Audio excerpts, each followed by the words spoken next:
ভেস্তে গেল আফিম পাচার। রাজ্য এসটিএফ এর হাতে 5 কেজি আফিম সহ গ্রেপ্তার যুবক। বাজার মূল্য প্রায় 12 লক্ষ টাকা। ব্যাপক চাঞ্চল্য দুর্গাপুরে। ধৃত যুবকের নাম শেখ ইয়ামউদ্দিন, বীরভূমের দুবরাজপুর থানা এলাকার বাসিন্দা। এসটিএফ সূত্রে খবর, বৃহস্পতিবার রাত 10টা নাগাদ দুর্গাপুর থানা সিটি সেন্টার চার্চের সামনে একটি 4 চাকা গাড়ি দাঁড়িয়েছিল।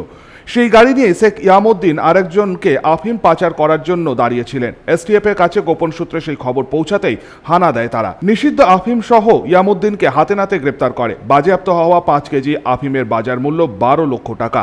ধৃত যুবক ঝাড়খণ্ড থেকে নিষিদ্ধ আফিম নিয়ে এসে এ রাজ্যে পাচার করত। ধৃতকে দুর্গাপুর থানার পুলিশের হাতে তুলে দেওয়া হয়। শুক্রবার মাদক মামলায় ধৃতকে 10 দিনের পুলিশি হেফাজত চেয়ে আসানসোল জেলা আদালতে পেশ করে পুলিশ। আচ্ছা,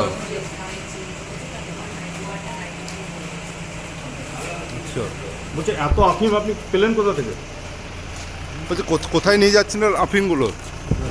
হ্যাঁ, সনাতন গড়াই, 99 নিউজ বাংলা, দুর্গাপুর।